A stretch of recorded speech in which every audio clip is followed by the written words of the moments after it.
Okay.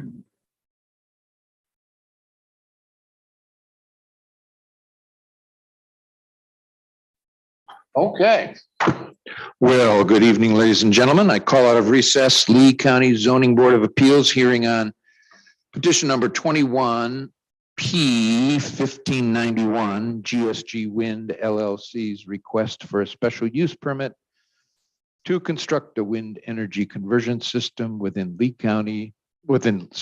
Center, Sublet, and West Brooklyn Townships here in Lee County.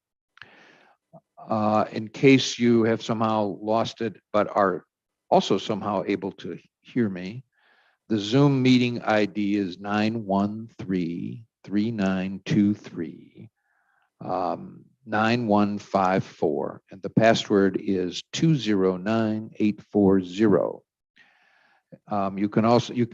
You can also not participate, but view and listen to us on YouTube. Go to your browser, www.youtube.com. In the search bar, type Lee County IL, short for Illinois, Zoning Board of Appeals.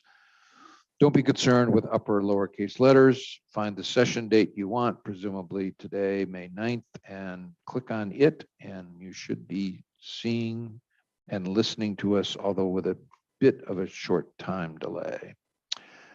I note the presence tonight of the chair of the Lee County ZBA, Mr. Forster, its vice chair, Mr. Burrow. Mr. Hughes is present. Mr. Meyer is present in person. On Zoom, I note the presence of ZBA member, Mr. Pratt.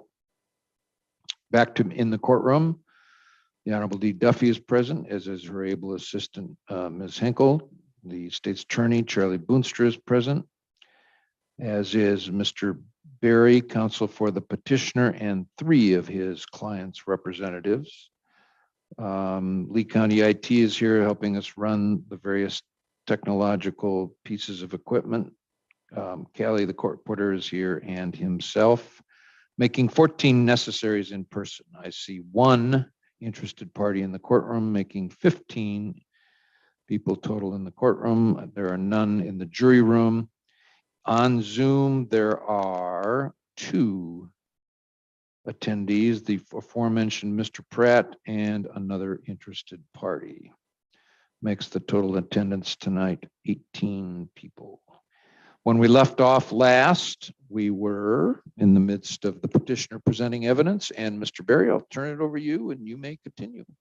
Thank you, Judge. At this time, I'd like to call the next witness for the petitioner, and that is Ian Brew.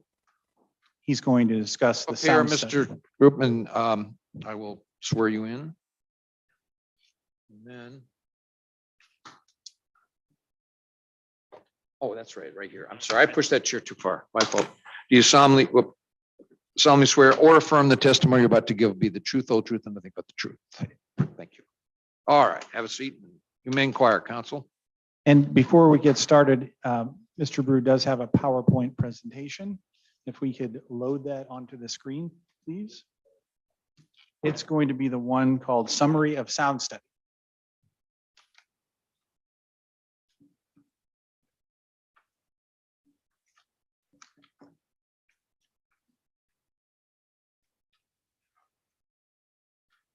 Okay, we're all set. Thank you. Mr. Brew, could you please state your full name for the record? Ian Brew. And could you tell us a little bit about your background? Sure. Mike. Yeah, would you spell it? Hold the mic And over. these mics are, you actually have to pull it next to you. You practically have to swallow it, which is Right. what I tell everybody. And then I start going like this, and then pretty soon you, so All right. it's is that good? hard. Okay. IANBREWE. And could you please move the to slide 3, move the PowerPoint to slide 3. There we go. And if you could tell us a little bit about your background, please, Mr. Brew. So I am a board certified member of the Institute of Noise Control Engineering. I have my master's in, that should say BS in mathematics with a concentration in physics. Sorry for the typo, not trying to mislead. I've done graduate level coursework in acoustics and I'm a full member of the Acoustical Society of America, been performing noise studies and acoustical analysis for over 20 years. I have done projects all over the world. I live here, or I work here in Illinois, and have done power generation, aviation, transportation, oil and gas, and renewable projects, both here in Illinois and globally. I've done numerous wind studies, including I think about 5 here in the state of Illinois. And who's your employer? Burns and McDonnell. What's your position with Burns and McDonnell? I am a section manager in the environmental studies department. And I think you mentioned that you work in Illinois. Is that correct? That is correct. Which office do you work out of for Burns and McDonnell? Our Chicago office. Okay. And is there anything else you'd like to say about Burns and McDonnell? Is there something on the slide about it? Sure. We're a fully integrated engineering company with construction, environmental services, all facets of engineering. It's kind of amazing what all we do. An employee-owned company with almost 85, well, probably over 8,500 employees now. We're hiring so quickly, and highly ranked in the engineering journals. Okay, thanks. Could you advance the slide, please? Mr. Brewer, are you familiar with the GSG wind project? Yes, I am. And are you familiar with the proposed repower of the project? Yes, I am. How are you familiar with the project?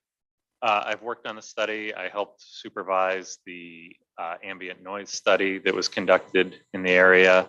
I also have provided technical review and supervision for the performance of the sound study. And is that sound study Appendix J to the permit application? Yes, it is. All right. Next slide, please. All right, Mr. Brew, let's walk through the study. Let's start with the applicable sound rules. Are you familiar with Lee County's or the Lee County Wind Ordinance's provision relating to noise regulations? Yes, I am. And that provision references the Illinois Pollution Control Board regulations relating to noise levels. Are you familiar with the Illinois Pollution Control Board's rules and regulations with respect to sound? Yes, I am. I've conducted numerous studies in accordance with that. Okay, could you briefly describe and explain how those rules work? Sure.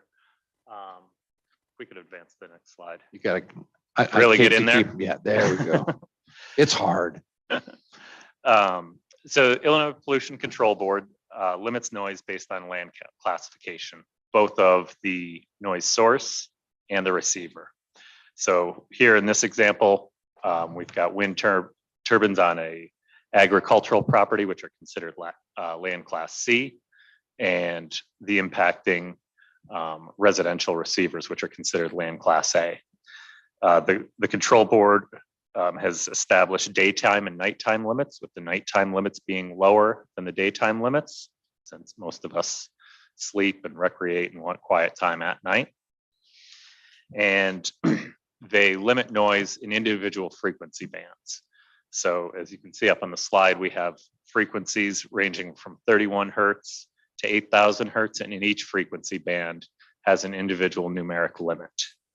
As I say, for each frequency band, the nighttime limits are lower. And so for our study, we focused on making the project comply with the nighttime limits. Thank you. Mr. Brewer, will the repowered or the proposed repowered GSG wind project be required to comply with the noise rules governed by the Illinois Pollution Control Board? Yes, it will.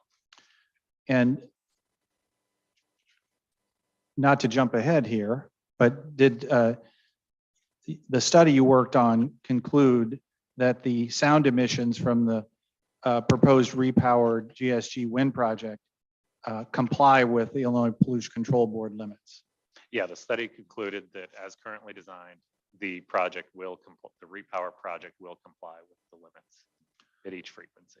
Okay, at this time, I'd like to ask you to walk through the additional slides, and in doing so, if you could please explain the methodology of the study. Sure. Okay, perfect. So first of all, we conducted an ambient sound survey, which is required in the Lee County wind ordinance. The study was conducted in January of this year from the 12th to the 14th. We had continuous measurements at 4 different locations that ranged from 33 to 43 hours. We did have decent enough weather conditions during those hours to get good representative data. The quietest 1 hour average sound levels ranged between 23 and 36 dBA during that time period. Just to back up a step, dBA is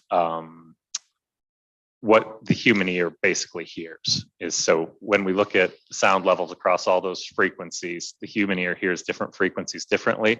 So A weighting is an industry standard method for representing human hearing. So the sound levels we did have in the study consisted of traffic from both local and distant sources, planes, insect, wildlife, wind noise, and some of the existing wind turbines. On the next page, we can show the 4 measurement locations. In the blue, MP 1, 2, 3, and 4. So we tried to cover as much of the geographic area as we could with those locations. And then in the yellow, you can see the proposed locations of the new repowering wind turbines. Next slide, please. Next slide. The next facet of the sound study is required by the zoning ordinance is noise modeling. So we conducted the noise modeling using CADNA-A software. CADNA-A is a commercially available program based on that uses ISO, so an international standard of organization of standardization, I should say, standards for calculating outdoor sound propagation. So this is a program that is used widely throughout the world for these types of projects. It assesses the sound from 31 to 8,000 hertz, same as we saw in the Illinois Code, and it was able to look over a very large area, 3 kilometers or 1.9 miles from some of the turbines. Next slide. Some of the modeling parameters were used were the wind turbine coordinates for the proposed repowering. We had 13 turbines in Lee County. Currently, I believe in the existing project, there are 19. We had 512 different occupied residences that were modeled in the county. We incorporated terrain to get elevation changes that would affect any of the sound propagation. And we included a semi-reflective ground attenuation. Ground attenuation can range as a factor from 0 to 1, 1 being most absorptive, 0 being totally reflective. Usually in an agricultural or real world situations, probably closer to that 1. We used 0.5 as a conservative measure of how to calculate that. Next page. So the turbines modeled were the GE 3.4s with a hub height of 98 meters and an overall sound power level of 106.8. GE does provide the individual frequency sound levels for those units. So what we did was take a look at the worst case frequency sound level under any condition, different wind speeds and so on and so forth, and assume the worst case for each frequency band. We add an uncertainty factor of 0 decibels to each frequency band. And we assumed that all turbines were operating simultaneously at their maximum sound level. There is also options for those turbines to have noise reduction operations, or NRO. And this allows the turbines to be slowed down to lower the sound level to comply with regulations in various locations. So throughout the modeling process, there are lots of assumptions that have to go into play, and we've tried to take most of the conservative approaches we can. First of all, there's atmospheric conditions where we're going to select a condition where the sound is going to travel further. as far as temperature, humidity, and so forth. Vegetation, we did not include any reduction for trees or foliage, which often provide quite a bit of sound reduction. We included worst case directivity factors, so the sound was going to emit equally in the loudest way it could in all directions. We assumed a moderate in temperature inversion layer, so there is some reflection from that upper atmosphere. And the next one is always a little bit hard to kind of wrap your head around, but we assume downwind for every receiver. So the sound carries a little bit better with the wind. So even though it's not a real world condition, a house to the north or to the east or to the west, we assume they're all downwind at the same time. Again, each octave band was worst case for the turbine, the uncertainty, as we mentioned earlier, and the ground, as we previously covered. So if I could just ask you a question then, in summary then, the assumptions that were made for the inputs into the study include conditions that are either not real world conditions or are not regularly occurring real world conditions. Is that correct? They're very unlikely conditions to ever occur. And then on top of that, you added 0.8 of a decibel to each turbine that would otherwise be projected, correct? That's correct. So again, just those assumptions were made to give the model a conservative slant.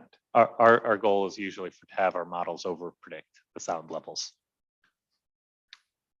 So the impacts were modeled at all identified receivers.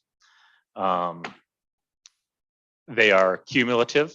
So we're looking at, the sound that is emitted not only from the closest turbine, but from all turbines combined at any one receiver.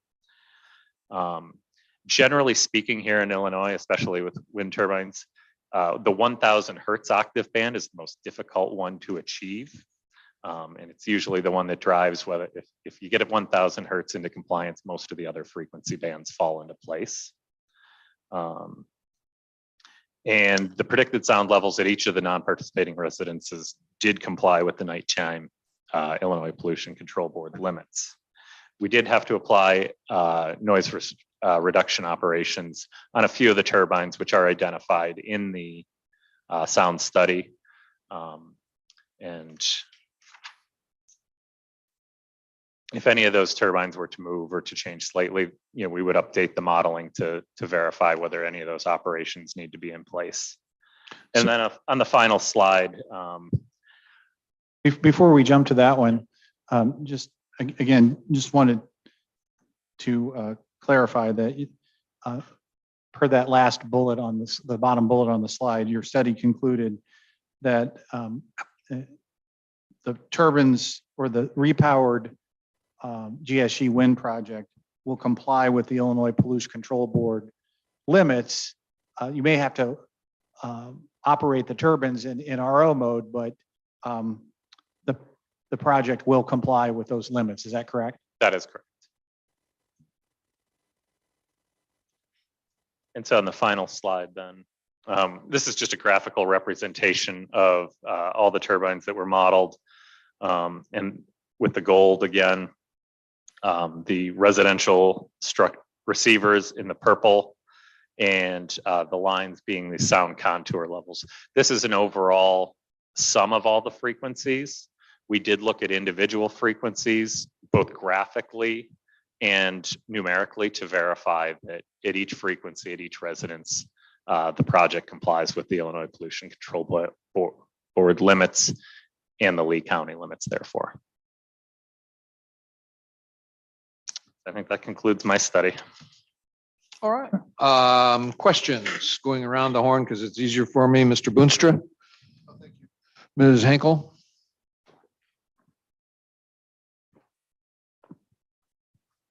You did your study on the GE 3.4 model.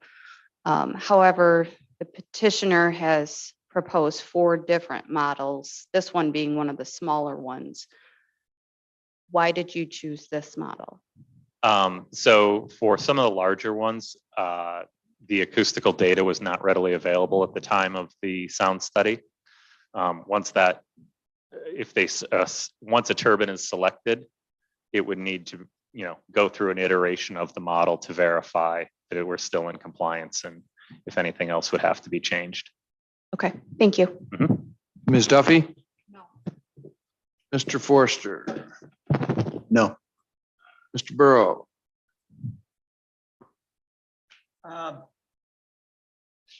You have the maps there. You have the maps there. Are those the locations where the company is assuming the new turbines are going to be put in? This is based on the current layout, or at the time of the study, the most current layout. So if there were to be an adjustment of the locations, they would have to be adjusted in that next iteration of the model. Who determines if the noise level is a little too high for some residences? Is that your job to tell them, or do they decide what to do on relocating some?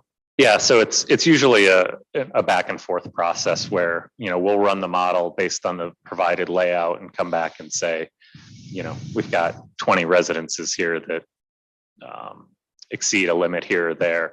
So we need to make some adjustments, and we'll move things around to the point where we can get everybody into compliance. To discuss that with the residents themselves, or is it just a company situation? It's usually between the developer and the consultant. Okay, thank you. Mr. Meyer? Are the GE 3.4s louder than the current Gamsa G87 generators? I do not know the sound levels of the current units. I don't know a whole lot about that previous iteration of this project, so I'm afraid I can't answer that. The sound level, power level on the 3.4, it has 106.8 on your PowerPoint. Yeah, do you know what wind speed that's at? So that is kind of one of those conservative factors we looked at. Is we look at because they provide sound power levels for each frequency at each wind speed up to the cutoff. So we look at, for example, if 500 hertz happens to be louder at 6 miles per hour versus 10, we'll choose the loudest for each frequency. So Okay, but you don't know what It's that probably- actually was. no, so it may be a mixture of the wind speeds, Okay. but it would be probably closer to the highest wind speed. Is the reality. I have no other questions. Mr. Hughes? Yes, a few questions. Actually, I'm going to follow up on Alice's question first. If you're doing a reiteration of the study with different, how do we document that? How do we know what's submitted to the county or the county zoning administrator for us to identify that? Not exactly sure of that process myself. Certainly that's, could be, I don't know, something that could be requested at the time of plan submittal or something like that, final layout. Okay. There is currently 13 planned, but up to 16 possible. You only did the 13 locations. That's correct. Why not continue to consider the worst case scenario with the 16? Yeah, so if we do go up to 16, again, we would just have to do another iteration thereof of the study and the model. Okay. And it's indicated 512 occupied residence receptors. Do you have any idea if that would change if there were the 16 turbines? Depending on the location of those turbines, it may, if they're located in a different geographical area, that number may go up.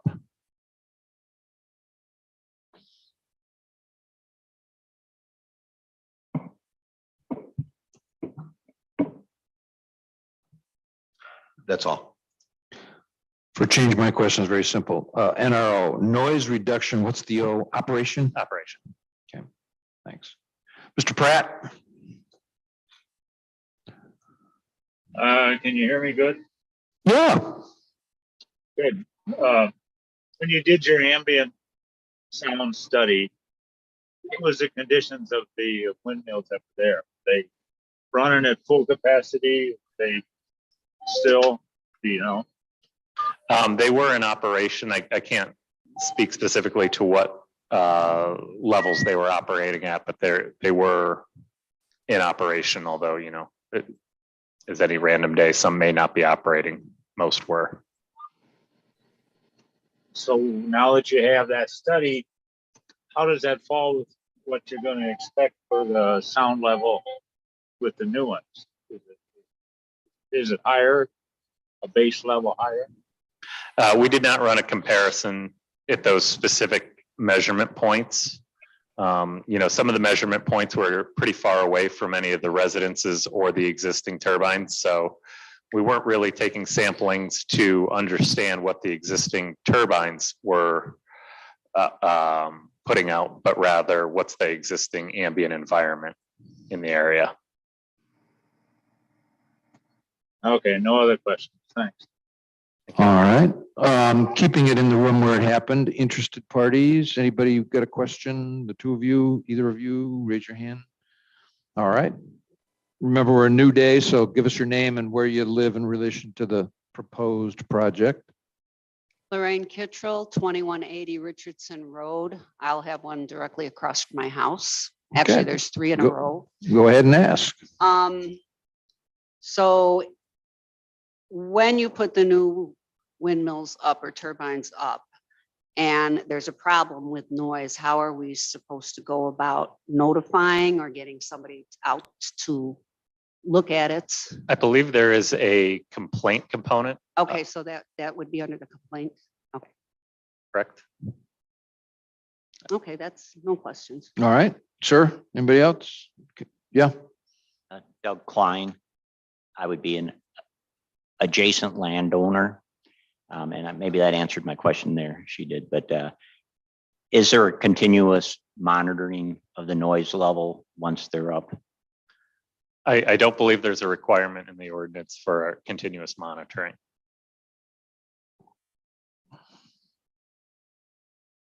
okay. On Zoom, any interested party with a question?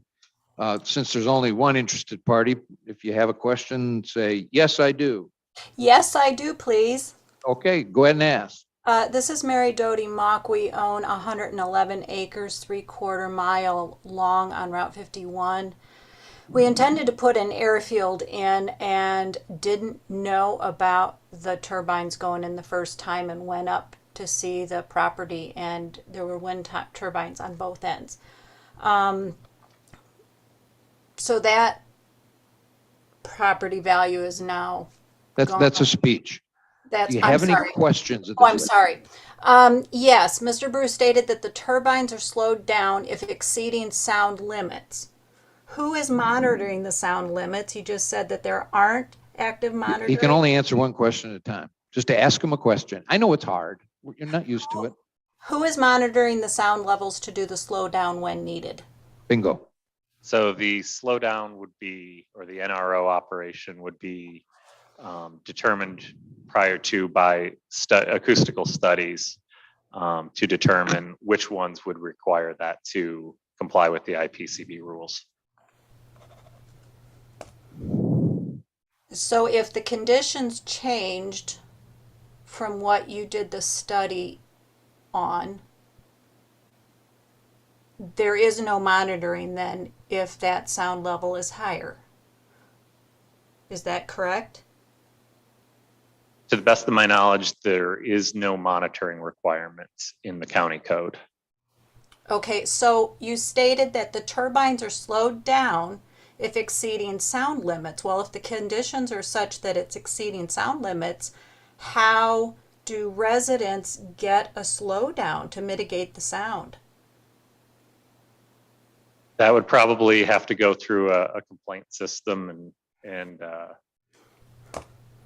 That's the Okay, best, so- that's the best I can answer that question, Okay, I'm afraid, So as you far as. stated that the turbines are slowed down if exceeding sound limits. So in other words, there's not a process in place and there's not monitoring in place to know if they're exceeding the sound limits, correct? Okay, Judge, if I can just, it's not an objection, but he didn't say that the turbines will be slowed down if they're violating the limits. He said if the model shows there will be a violation, if the machine operates at full capacity, then it will be operated in NRO mode to make sure that it doesn't violate the limits, because under the Pollution Control Board rules, the project is not allowed to violate the limits at any time. I'm not sure that's an objection, but based on that, you want to rephrase your question? No, thank you. I'll save it for the rest of the testimony that's more relevant. Thank you. Okay, very good. You may step down. Thank you very much. I am marking Mr. Brew's hard copy of Mr. Brew's PowerPoint as petitioner's number 3, and it's submitted. And you may continue, Mr. Berry. Okay, the next witness we'd like to call is Ella Rose.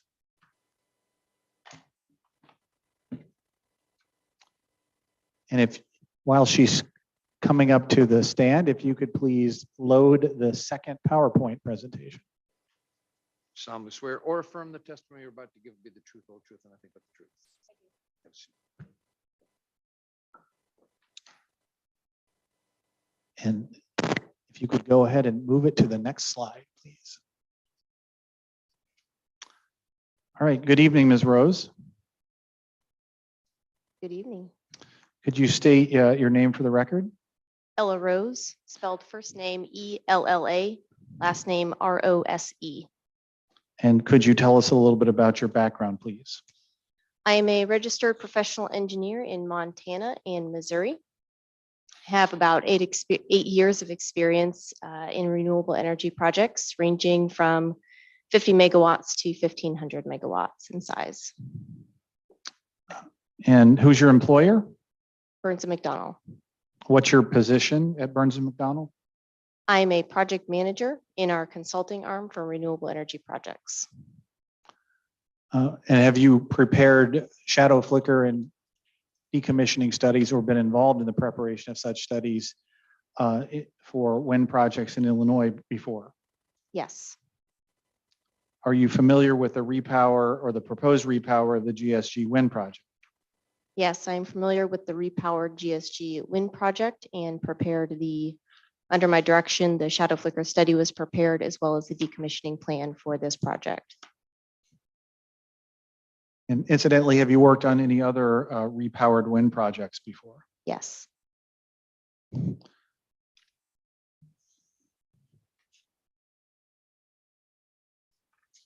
All right, let's go to the next one more.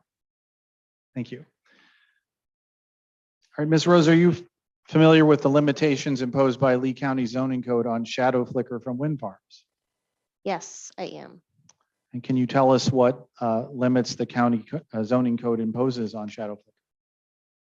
Generally speaking, shadow flicker is not regulated in any applicable state law or federal law. Lee County zoning ordinance generally limits shadow flicker on any non-participating residents to 30 hours per year, as well as requests commercially reasonable efforts to be used to remedy shadow flicker on residences that may be impacted between 10 and 30 hours per year. That is non-participating residences. All right, thank you. And I think you already mentioned this, but did you perform or cause to be performed a shadow flicker study that examined the projected shadow flicker that may result from the operation of wind turbines at the repowered GSG wind project?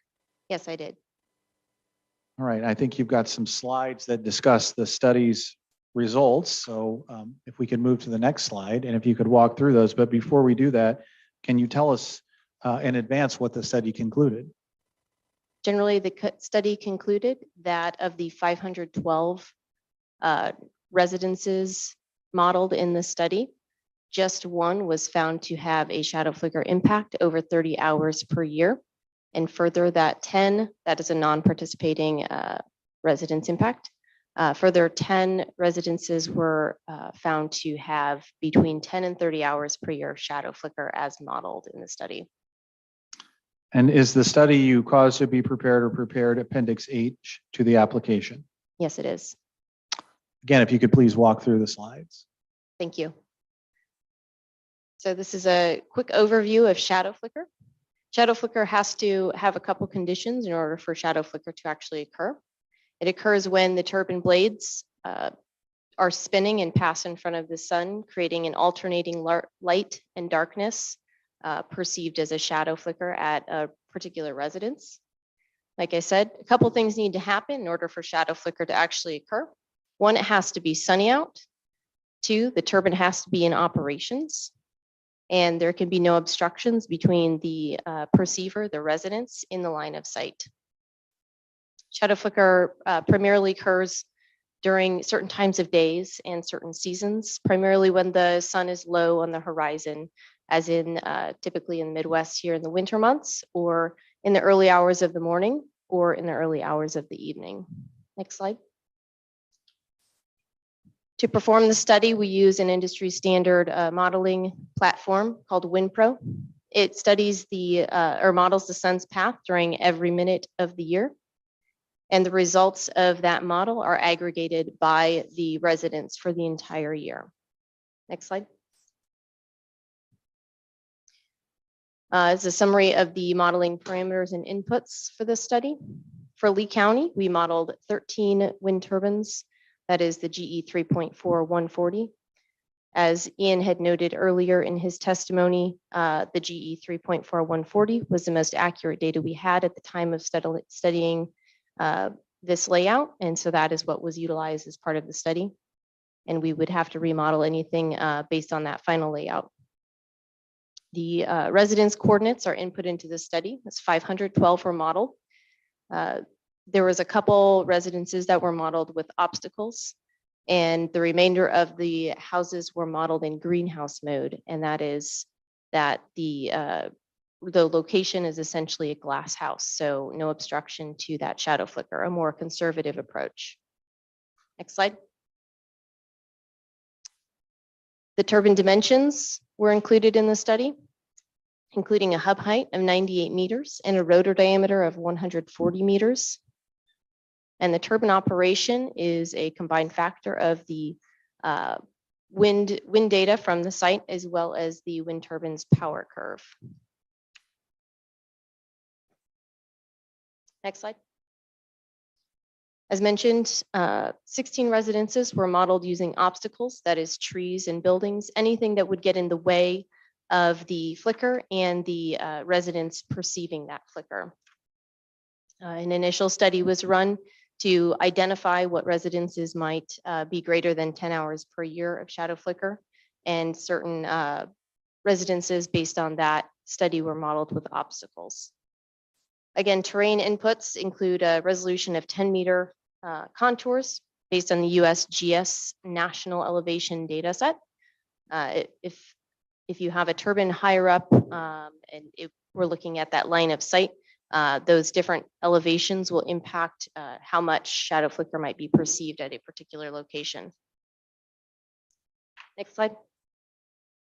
Oh, no, this side, sorry. The flicker relevance and sunshine has a really big impact on this. Flicker is essentially imperceptible at approximately 10 rotor diameters, or 1,400 meters in this case, and that is 140 meters of the rotor diameter times 10. The sunshine probability information is utilized to predict if it's sunny enough for shadow flicker to occur. So that sun obstruction needs to be over 20%, and the sun angle has to be greater than 3 degrees from the horizon. Less than 3 degrees and the light is diffuse and shadow is essentially imperceptible. Next slide. The results of the model are aggregated in WinPro, again, by the residents. They're expressed visually and numerically. So we have tabular results of all of the residences modeled. The results of that visually include what we call a butterfly shape. And that is caused by both the predominant wind direction and the position of the sun. So this shape might look a little bit different if it were studied in Florida versus here in Illinois. And this butterfly shape is really important because flicker impacts vary greatly based on the house's location relative to that turbine. In this particular example, and this is not a turbine used in the study, this is just a visual example. You can imagine if there was a house directly south of the example here, that it would be a lot less likely to have shatter flicker impact versus if a house was located directly to the east or west of that wind turbine. Next slide. Further results include calendar output, which helps us describe what times of day and times of year the shadow flicker might occur, might be possible to occur at any residence. In this example here, you can see in the early evening and early morning hours is when that shadow flicker is being modeled to occur. The different colors are associated with shadow flicker being perceived by different wind turbines in that particular study for this example.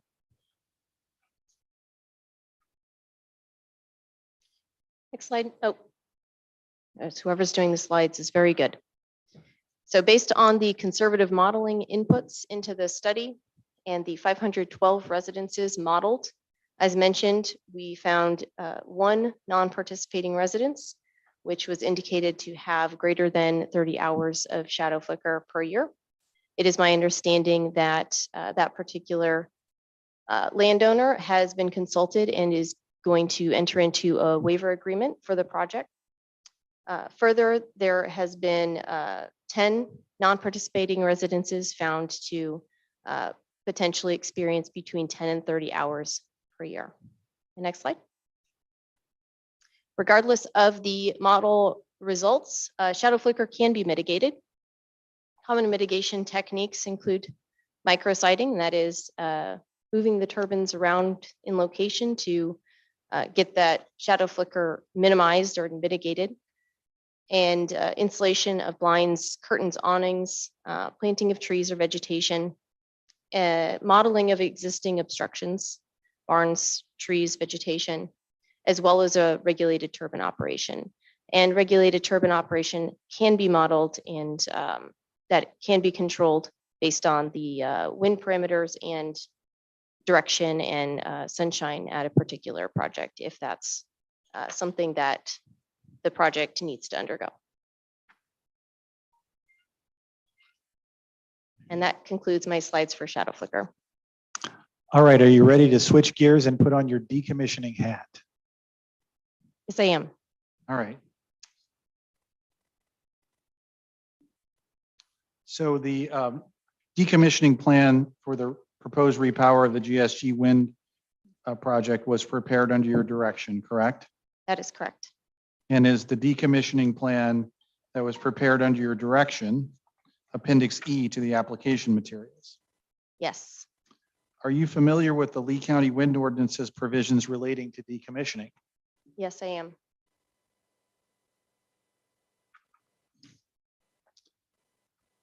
Is the decommissioning plan that was prepared under your direction and that's Exhibit E to the application consistent with Lee County's decommissioning provisions? Yes, it is. Okay, and I know you have some more slides, these on decommissioning. So at this time, could you please discuss the plan and the methodology you used to prepare it? Yes, as mentioned, the Lee County zoning ordinance does regulate the decommissioning plan, provide guidance to that plan in the ordinance. Generally speaking, prior to issuance of building permits, a decommissioning plan shall be submitted to the county zoning administrator, and the facilities shall be removed to a depth of 5 feet below grade. Next slide. This is a summary of the inputs and tools utilized in preparation of the plan. We use a proprietary spreadsheet model that inputs labor costs, equipment rental costs, hauling, disposal, and scrap values. We take into consideration the wind turbine characteristics from the wind turbine manufacturer, including component weights, dimensions, and content, especially metals. And we have discussions on with the demolition contractors regarding that plan. Labor and machinery costs are estimated using the RS Means Heavy Construction Cost Index. Costs are indexed to local markets to be more site specific. In this case, LaSalle in Illinois was used as that cost index. Scrap values are taken as a 12-month trailing average from the American Metal Markets report and indexed to the nearest trading hub. In this case, Chicago was utilized.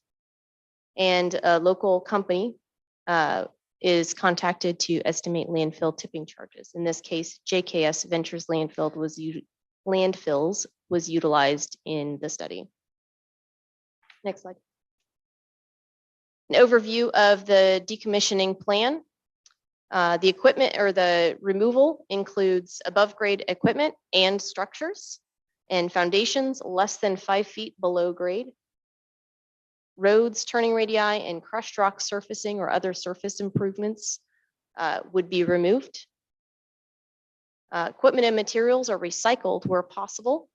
Equipment is considered as scrap. No resale value of any equipment is considered as part of the plan, which is a conservative approach.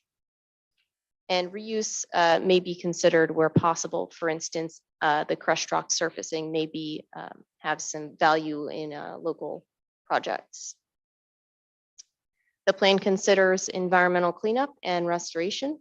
This might include some potential oil spills would need to be removed per applicable regulations properly. And then the land is restored back to its pre-construction condition.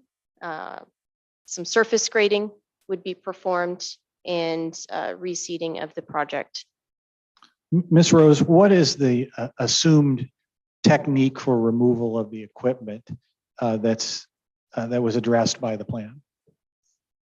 In my next slide, it will show you that our decommissioning approach is deconstruction. So for the wind turbines and Met Tower, a crane and crew would be utilized to remove the turbine blades, the nacelle, and the turbine towers and the Met Tower. The blades are cut into manageable size pieces and hauled off to landfill for disposal. Equipment inside the nacelle will be processed on site and loaded into trucks for sale as scrap. And the wind turbine towers and the Met Tower would be processed, removed, deconstructed, and removed, processed on site, and loaded into trucks for sale as scrap.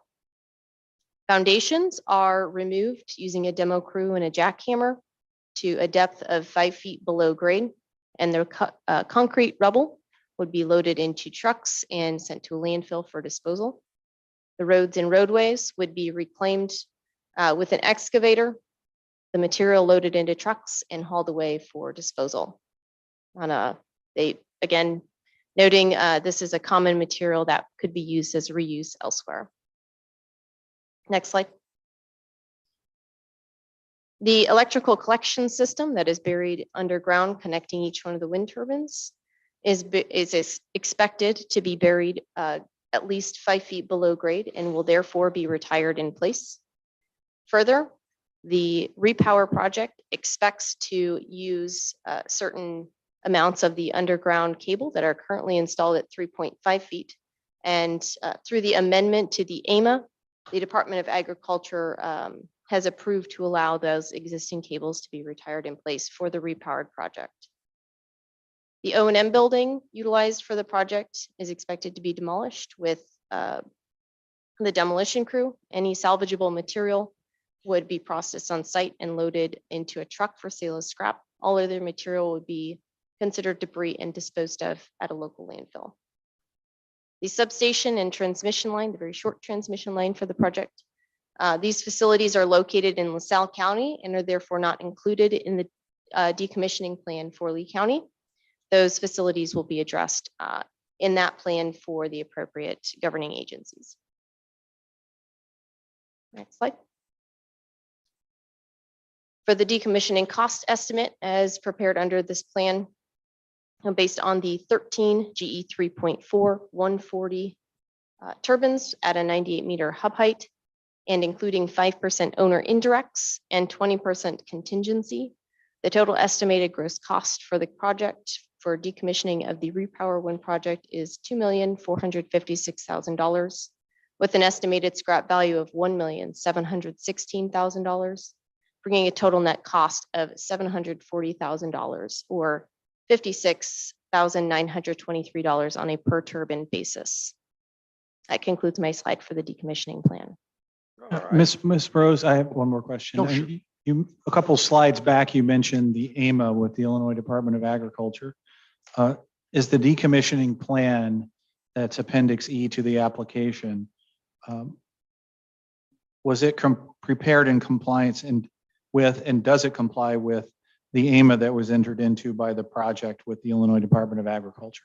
Yes, it was, and it does. No further questions at this All right. time. Back around the horn, Mr. Boonstra, Ms. Hinkle, Mr. Duffy, Mr. Forrester, No questions. Mr. Burrow. Yes, Ms. Searles. You stated that the current cables are 3.5 feet deep That is my understanding. and that our ordinance calls for everything to be removed down to 5 feet deep. That is correct. And so I think that's one of the special uses that's being addressed. Is that, if you heard that situation been addressed to you? Yes, and as mentioned, that is being addressed under the Amendment 1 to the AMA. That's also part of the petitioner's request for a variance from the ordinance. The other thing, locally, we have you been involved in a decommissioning project yet? I have not been the contractor of decommissioning a wind project, no. We currently in this area have several companies that grind cement up instead of using it in landfill. You've been familiar with that situation or not yet? I'm not familiar with that particular situation, but it sounds very interesting to me personally. That's all I have. Mr. Hughes? Yes, few questions. Getting back to the deconstruction of the current site, or the decommissioning of it, what you've gone through, you're talking about using a crane and crews to remove the turbines themselves, the turbine towers and the Met towers. First of all, I'm not sure what the Met towers are. The Met Tower is short for meteorological tower. Oh, okay. Thank That's you. the wind vanes and Yep. measurements. Thank you. But in the application, it talks about two methods, energetic felling and cut and fell. Now, where do those fit into this process that you're talking about? Those methods are not part of this particular decommissioning plan. This decommissioning plan that I directed the preparation of covers the repowered wind project, not the current decommissioning of the current wind project. So that's why those methods are not addressed in this plan. Okay, so although you addressed the AMA for the amended part of decommissioning the existing, you haven't addressed the whole decommissioning of the existing facility in your current presentation. That's correct. Okay. The AMA was part of the presentation to cover any facilities that might be reused as part from the old project in the repowered project. Then those facilities used as part of the repowered project would be covered in this particular decommissioning plan. Okay, thank you. Then the next question is, are you prepared to answer any questions on the decommissioning of the existing operation? I am not. That study was prepared by another third party. Okay, are we going to have a witness that can address this decommissioning? We can try to have potentially have one of the witnesses, the next witness, address questions about decommissioning. And we can, if that's not sufficient, we have the engineers who prepared decommissioning study for the existing project, and we can make them available, just not tonight. Okay, because I think the decommissioning. Well, of these- let's just Okay, stick to questions from her. sorry, you're right. That's right. Otherwise, it turns into a round table and Nope, I understand. Then also in the decommissioning cost, you took estimated scrap value. I assume that is not taking into account the salvageable materials from the equipment itself, and you're just talking about other scrap because I'll stop at that so that you can answer that question. The values taken from scrap do include equipment that has scrap value. Things that, although this study wouldn't take into account, but for example, if cables were going to be removed, because the cost to remove cables is so great, the salvageable value of any materials, i.e. copper or aluminum that might be inside of those cables, the processing of those cables may not be worth it to remove that scrap. So for the equipment and materials, towers, generator, all the equipment up in the nacelle, there's a lot of valuable metals in that. So generally speaking, we assume that that scrap has a lot of value. There is a cost to process it. And that's all part of the study. So yes, to answer your question, yes, the value of the equipment and materials would be taken into account for in that scrap value as part of that cost estimate. Okay, I might be mistaken, but I was thinking that those scrap values weren't to be included in the offsetting cost of the decommissioning. I think maybe, are you referring to the resale of equipment? I had mentioned in a slide that all equipment is estimated as a scrap value versus a resale value. There are aftermarkets for certain components, maybe in the substation, possibly medium voltage transformers. Those kinds of resales of potential cost savings are not considered as part of the plan. So that would be a more conservative approach to just assume that everything gets scrapped versus resold, which might have a higher value. Okay, I'm not sure I'm comfortable with the technicalities of the ordinance, so I'll just leave it at that explanation. Okay, Right, open Mr. to more Pratt? questions. No questions, Your Honor. all right. And I don't have any interested parties in the room. Got it. Oh, Mr. Meyer, God, why do I do that? Well, it's because I went boom, boom, boom that time. Ms. Rose, how many participating residences have more than 30 hours a year of flicker? I will have to check my study very quickly. Did you say glare? No, flicker. Okay. You testified there was only one non-participating that had more than 30 hours. How many Correct. participating have more than 30 hours? Let me check my numbers really quick.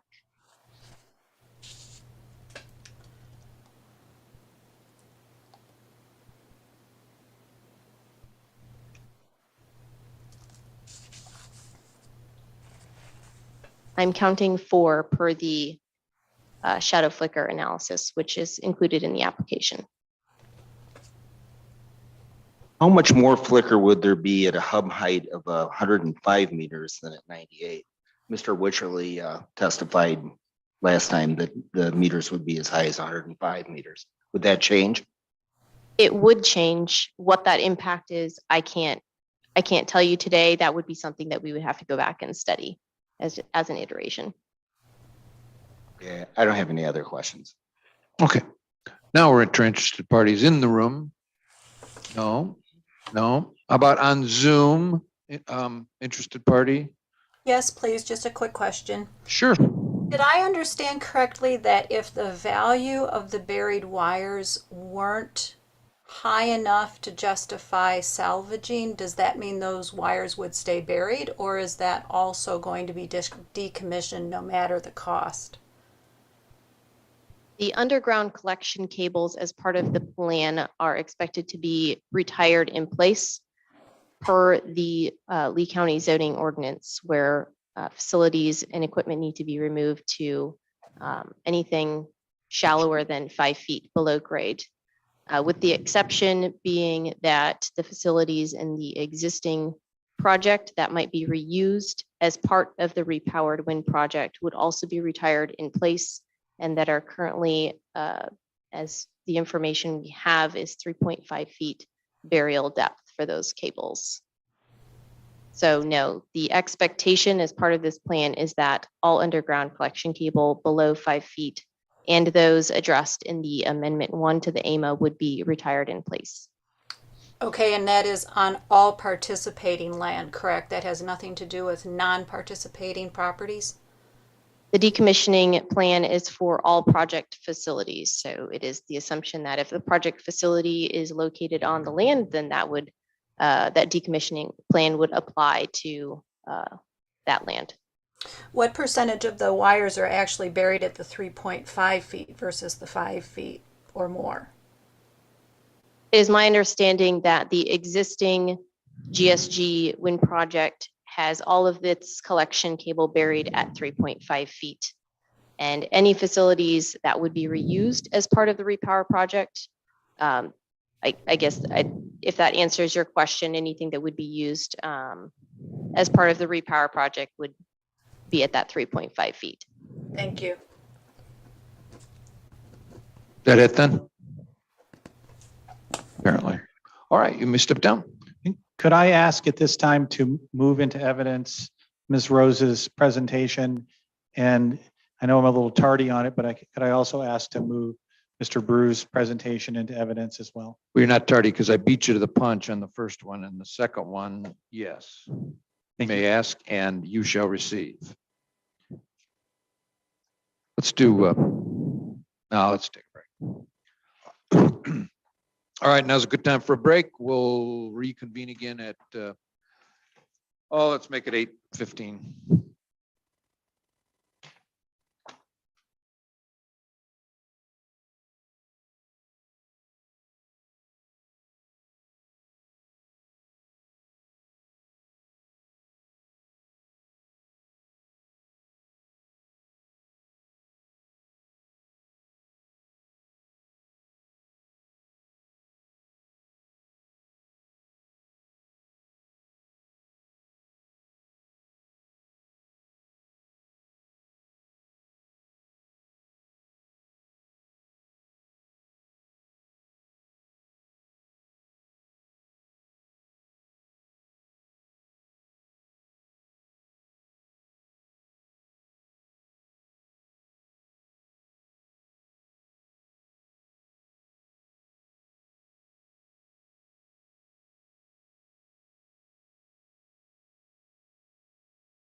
All right.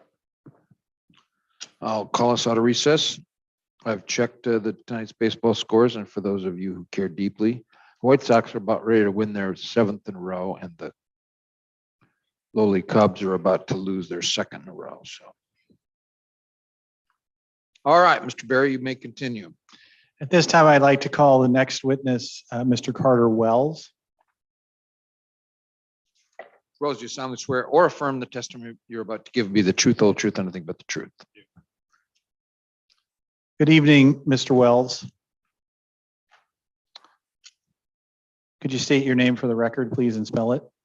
Carter Wells, first name Carter, and last name Wells. Mr. Wells, can you tell us a little bit about your background, please? Yes, so I have bachelor's degrees in both mechanical engineering and mathematics, and a master's degree in finance, all from Southern Methodist University. And who is your employer? Leeward Renewable Energy. What is your position at Leeward Renewable Energy? I'm a senior development associate and the head developer for the GSG Repower. And so what is your role in connection with the GSG wind project?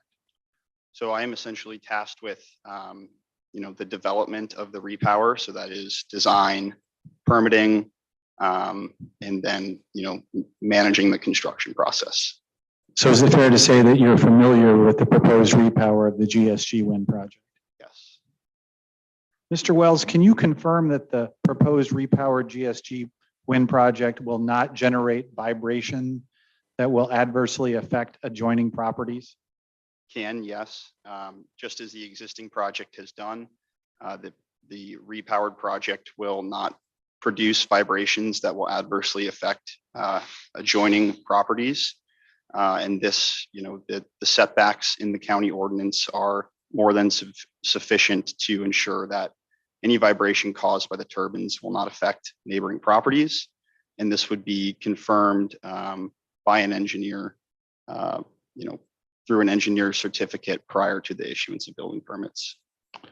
As part of the final site plan? That's correct, yes. Mr. Wells, can you confirm that the operation of the repowered GSG wind project will not generate any air pollution? I can, yes. Similar to the existing project, the repowered project will not have any combustion involved with its operation and therefore will not cause any air pollution from the operation of the turbines. Mr. Wells, can you confirm that the operation of the proposed repowered GSG wind project will not generate any significant odors? Yes, again, similar to the existing project, there's no combustion involved with the operation of the turbines, and therefore it's not expected that any odor will be produced by the turbines. Mr. Wells, can you confirm that the operation of the proposed repowered GSG wind project will not generate any electromagnetic radiation that will adversely affect neighboring properties? Yes, again, similar to the existing project, any electromagnetic radiation or fields that are created from the operation of the turbines will not affect neighboring properties to the project. Again, the setbacks prescribed in the county ordinance are more than sufficient to ensure that no electromagnetic radiation will affect neighboring properties. And Mr. Wells, will the project comply with all applicable state and federal rules relating to electromagnetic radiation, including those of the Federal Communications Commission? It will, yes, and the requirements of the FCC, the Federal Communications Commission, are studied in our communication study, which was submitted as part of the application. And yes, the project will abide by all state and federal regulations. Mr. Wells, will the repowered GSG wind project or the proposed repower generate any glare or heat that would affect adversely any neighboring properties?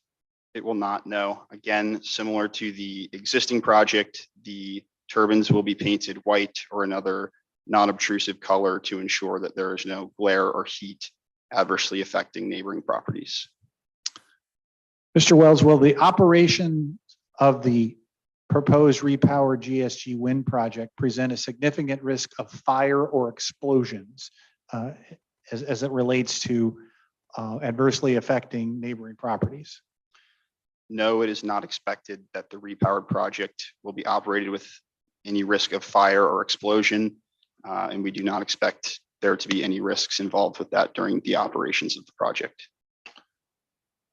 And will the project, if repowered, make sure it will store any flammable or potentially flammable materials more than 400 feet from neighboring properties? That is correct. Yes, the project will ensure that all flammable materials are stored greater than 400 feet from any neighboring properties. Mr. Wells, will the repowered GSG wind project's operations generate any toxic or noxious material that will be discharged onto adjoining properties? No, the project is not expected to emit any toxic or noxious materials onto neighboring properties. Any toxic materials that are not stored within the turbines themselves for operation, that being, lubricants, grease, oils, will be stored at the operations and maintenance facility in compliance with state and federal regulations.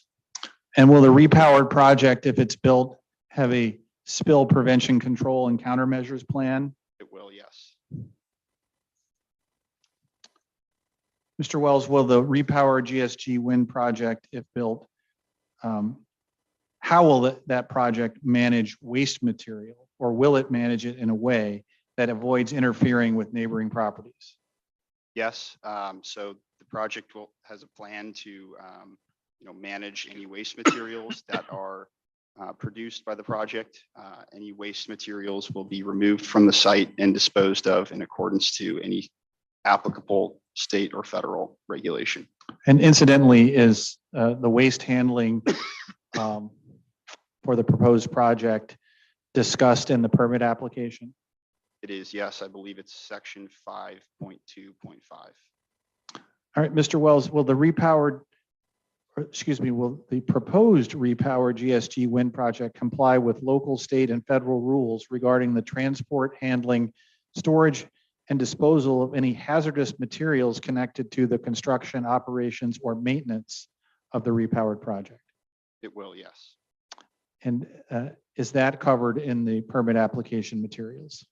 Yes, I believe also again in section 5.2.5 of the application.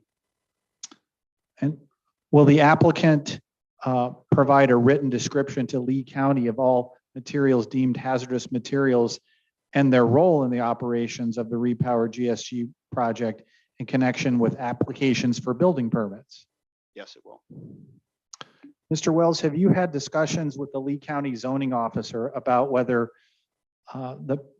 the applicant's sound expert is qualified to produce the sound report?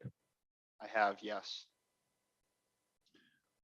Mr. Wells, Ms. Rose in her testimony this evening mentioned a waiver by one of the non-participating landowners relating to shadow flicker. Can you please elaborate on that discussion? Yes.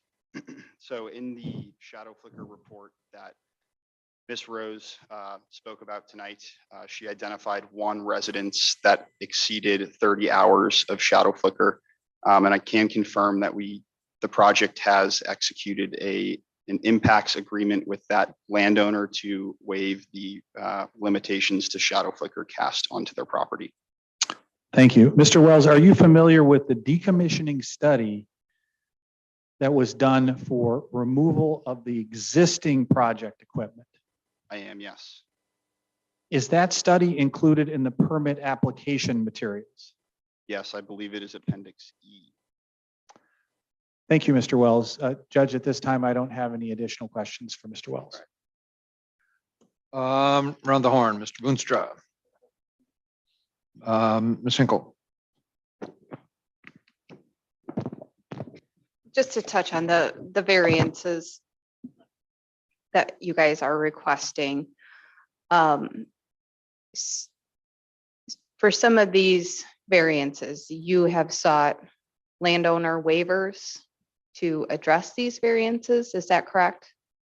Are you referring to the variances for decommissioning depth of the collection cables? Well, actually, that was going to be my next question. What all areas are landowners entering into waivers?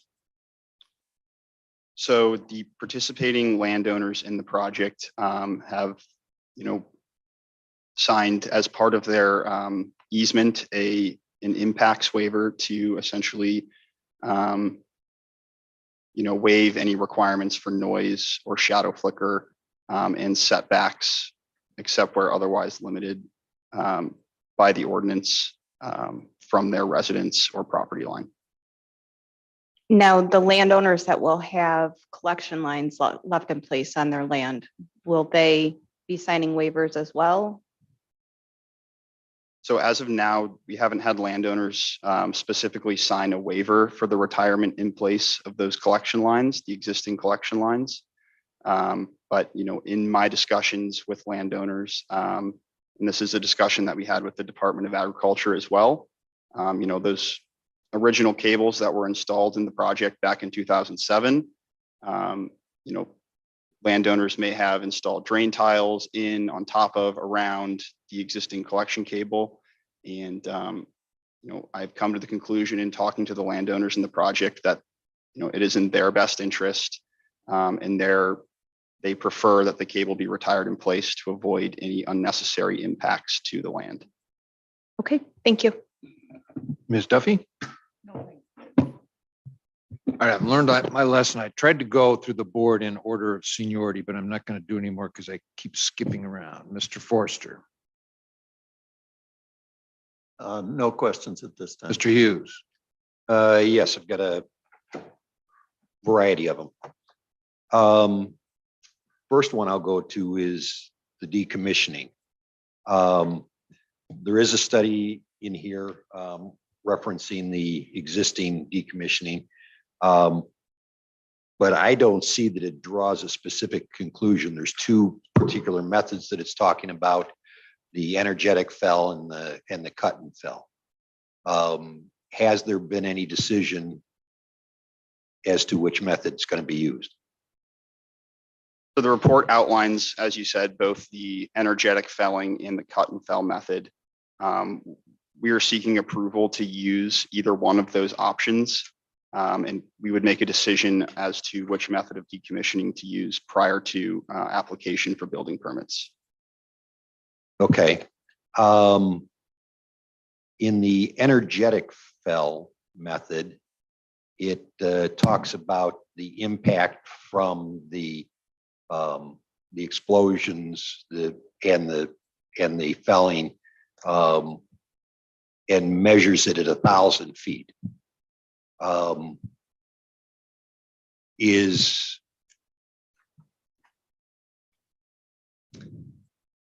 in the, excuse me, there's at least one residence that I saw in your site plan that's only 760 feet from the tower. that question. Um, Do you agree that? Yeah, okay, thank you. And do you agree that there's at least one property that's under that 700 or that 1,000 feet? So I haven't looked at the measurement from that residence specifically, but if it is in there, then I recognize that it's in there, in which case we wouldn't be permitted to use explosives to decommission that machine. Okay, so you are looking at using either or depending on where a particular tower is and the residents around it. That is correct. We would, seek to use a uniform decommissioning methodology across the entire project for all of the turbines. But in specific situations such as this that you brought up, we would take the necessary adjustments or make the necessary adjustments to ensure that we're in compliance with the ordinance. Okay. Then dealing with setbacks. In your description of the equipment to be used, there is a description of hub height from 107 to 120, correct?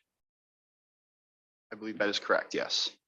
And it appears that GE is recommending, well, it states at the 117 hub height, a tip height of 187 meters. Are you aware of that? I'm not familiar with the machine that you're quoting there at 117 meter hub height. It is, let me see. It is a 3.03-140 wind turbine. And it provides for multiple hub heights. But in general, it talks about a tower that will have a hub height of approximately 117 meters is in development. But the final height will be between 107 to 102. Are you aware of that? Meters.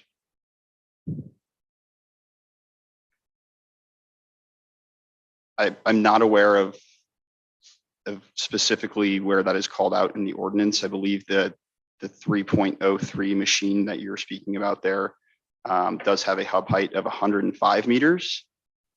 If I'm correct, I believe there was a one of the machines in there had a rotor a rotor diameter of 117 meters.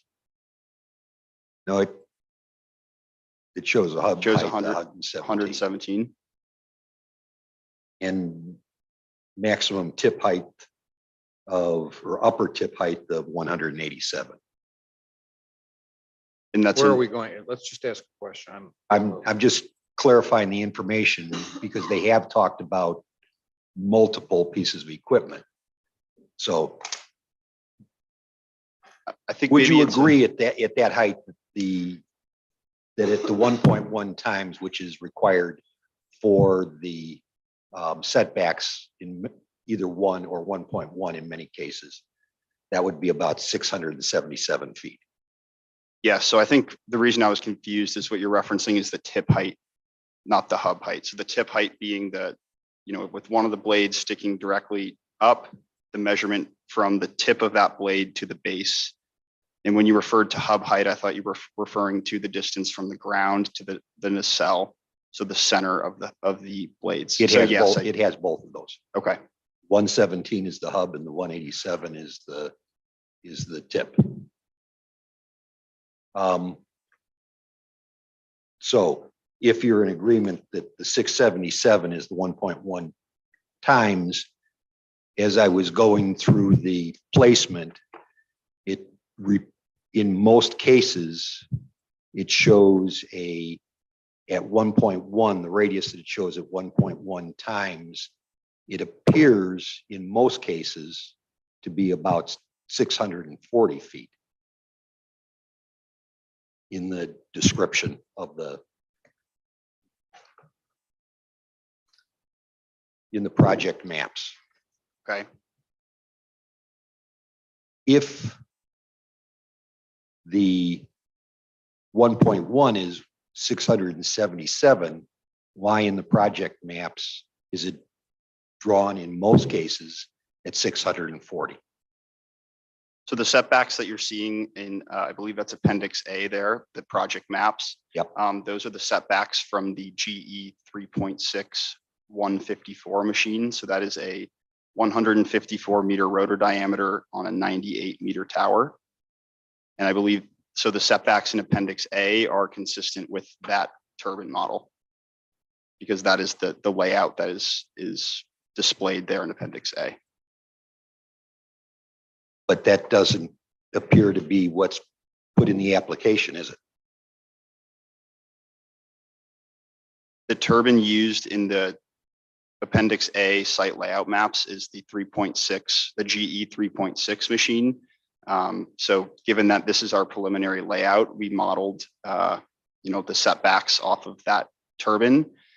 There are multiple turbines that are identified as potential candidates to be used in this project.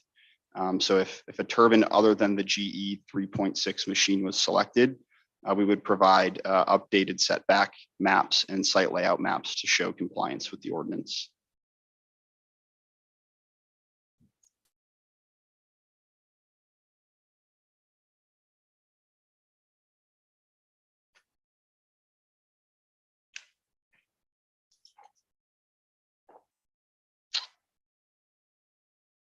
And this one may not fall into your, I'm going to move away from the setbacks. This one might not fall into your purview.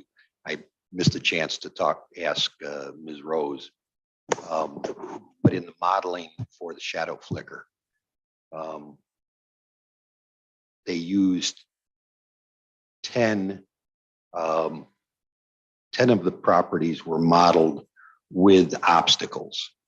Everything else was done in a greenhouse effect. Do you know why those 10 were used with obstacles? So I believe that the reason obstacles were used in that situation is to create a more accurate representation of the shadow flicker that would occur at that residence. And in all other situations, it was modeled as if there were no obstructions and the house was a glass house, meaning every wall and the roof of the house is all made out of glass. Yeah, greenhouse effect. Yep. Do you have any idea what the particular obstacles were that prompted that use or on those 10? So I'm not sure what kind of obstacles they were. I know that, satellite imagery was referenced to understand what the obstacles were, whether it was a tree or vegetation, a barn. But the obstacles were modeled based on what is present there. Okay. One more question, rather generic one, but I think probably important. Is Leeward Renewable Energy LLC committed to being bound to all representations made in the application for the SGS wind project and statements made under oath during the Zoning Board of Appeals hearing? Yes. Thank you. All right, Mr. Burrow? Yes, just a clarification on one of Mr. Hughes's questions. With that situation of being near on the dropping of the towers, you're saying then that you may use both types of felling systems, just depending on the situation that you're involved with? So I believe his original question was directed at the use of explosives in proximity to a residence. But the decommissioning analysis that was performed for the existing project does outline the direction of felling of the turbines. So the turbines would be knocked over, for lack of a better word, in a controlled way in order to control the direction in which the turbine falls over. And then the other thing I guess we haven't talked about, when you drop these turbines, are you taking the blades off first or leaving them on? So I'm not, I guess, experienced enough in that operation to understand. I guess I'm not. I can't answer that question at this time. Yeah. And you covered some other areas answering Mr. Berry's questions about the certain situations that you probably aren't going to encounter. What's the type of hazardous materials that you would be using on this project? So the most common hazardous materials that are used for the Repower project would be things such as grease, oils, lubricants that are used in the generators of the machines. All right, that's all. Thank you. Not going to happen anymore, Mr. Martin. We're going around the horn in order. So your turn. Thank you. How big are the current concrete foundations under the Gamsa generators? I'm not sure what the exact dimensions of those foundations are, but they are around 50 feet in diameter. Are you going to reuse any of the existing foundations? No. That's all. Thank you. Mr. Pratt. No questions. Thank you. Interested parties in the room, raise your hand if you get a question. Yes, ma'am. If you're gonna use. We have a record, so you gotta, Sorry, Lorraine Chittrell. If you are gonna use explosives, are you gonna notify the surrounding landowners when this is gonna take place? Yes, there is a requirement in the ordinance to notify landowners of the use of explosives. This is like non-participating landowners? Correct, yes. Okay. And then with the heights of these, is there gonna be a better chance of them being hit by lightning? I do not have enough information at this time to answer that question accurately. I'm not aware of any relationship between tip height of the turbines and likelihood of being struck by lightning, but I'm not an expert in that field. yes, sir. Doug Klein. Does your study have anything to do with like electrical interference with, my television, cell phones, broadband? Yes. So we did have a communication study performed based on the Repowered project, and it actually utilized all 24 of the potential turbine sites that we identified that my colleague John had up on the screen here on Wednesday night.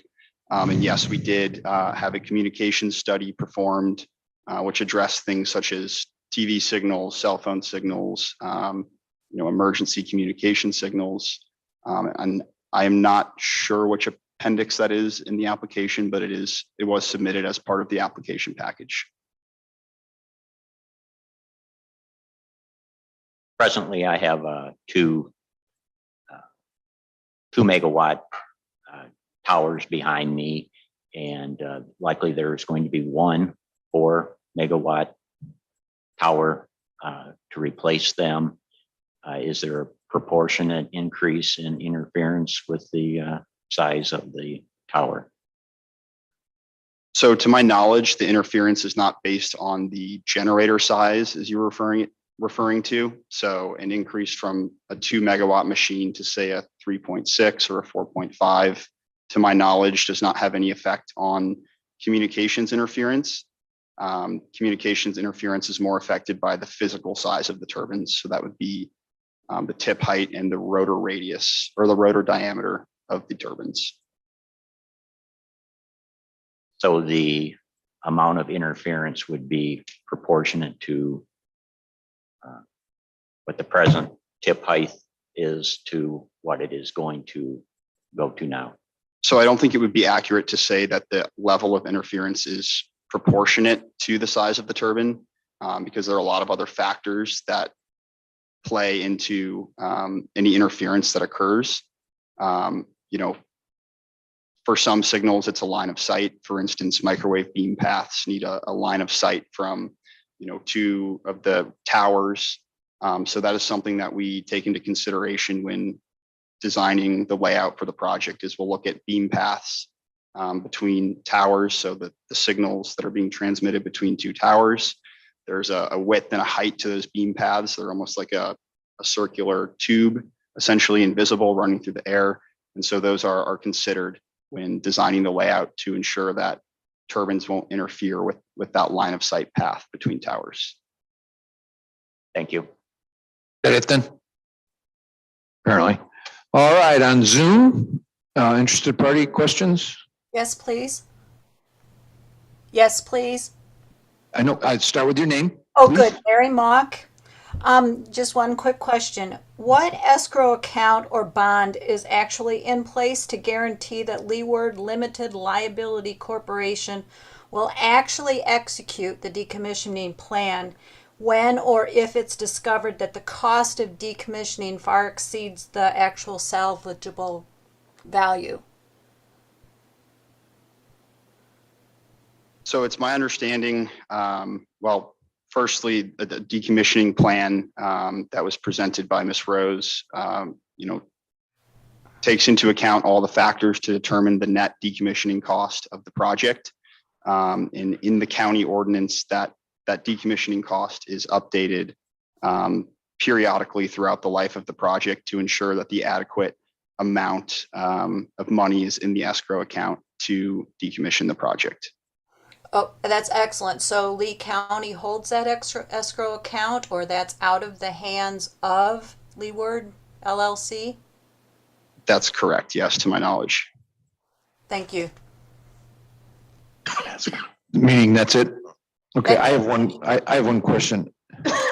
Doesn't the existing wind project, not the proposed repower, the existing one, have a decommissioning plan attached to it? So it is my understanding, after. Or not? It is my understanding, after speaking with the zoning administrators, that there is not a decommissioning plan currently in place for the existing project. And that has to do with, the ordinance that the original project was permitted under. Okay, so you are then, am I correct that you are then assuming that you fall under the new ordinance, which decommissioning plan for the existing project would then be approved by the zoning officer and I think county engineer? Is that right? I guess I am not sure Okay. what ordinance Fair would enough. be governing That the was decommissioning kind of an the unfair existing question. project. Yeah, I don't know. Maybe That's unfair. that question may call for a So, legal. yeah, you're right. So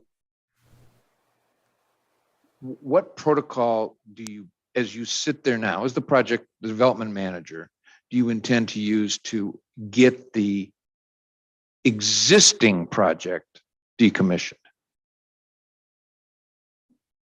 Are you asking what our preferred methodology for No, decommissioning? no, what, I mean, you can't just go out there and start hacking things down. What approval protocol do you intend to go through as you sit there now to get the approval to decommission the present project?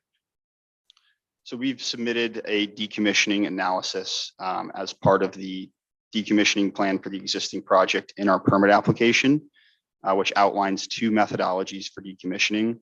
And we would ask approval for, to use either of those decommissioning methodologies. Approval from whom? So approval of the application we would ask for that approval as part of approval of our special use permit. Okay. All right.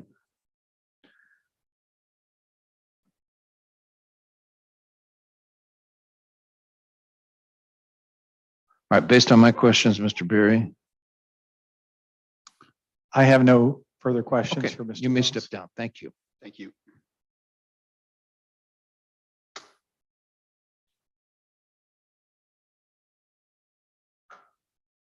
Okay, further evidence, Mr. Berry.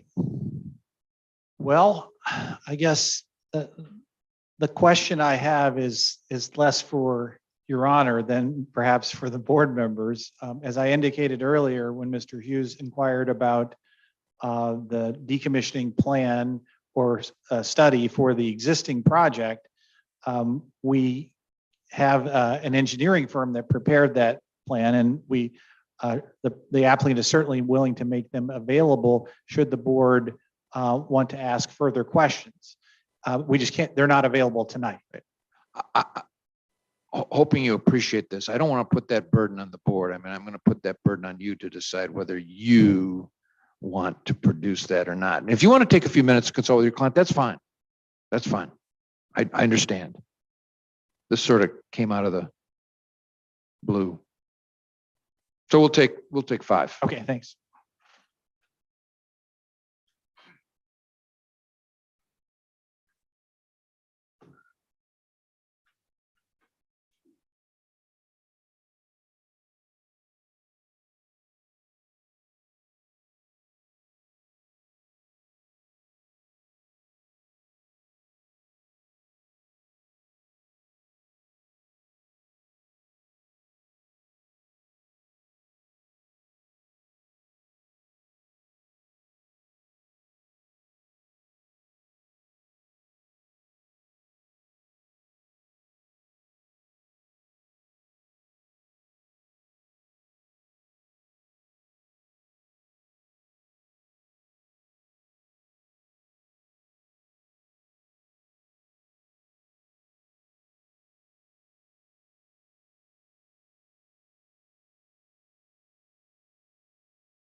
God, you, so, good job.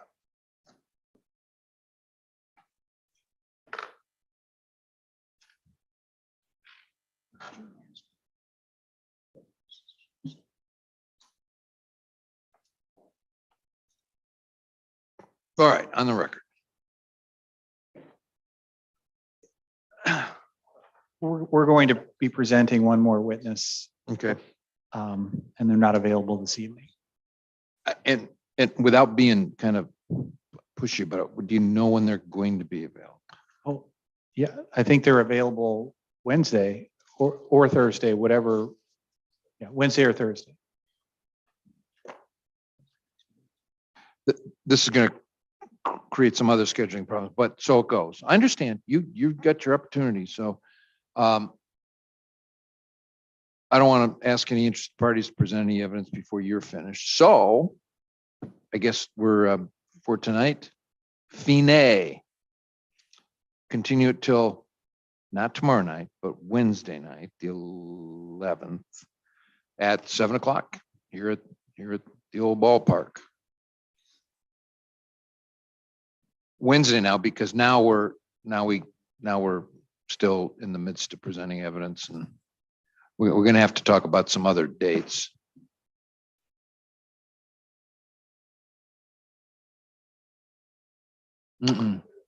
Oh, No, I think, well, I'll make sure. So we're talking about Wednesday, the 11th, 2 days from now, 48 hours from now. I've got the courtroom as being available, and I've got Mr. Forster's available, right? Yes. Mr. Burrow? Yes. Mr. Pratt? Correct. Mike. I'm available. Mr. Hughes I believe so. and Mr. Meyer? I said no originally. You did, and I have that note circled. Okay. I think I might have been a question mark. No, you gotta get a I- Y, but that okay. doesn't mean I could be wrong. Ms. Duffy, Ms. Henkel, right? You're available. Ms. Henkel's not.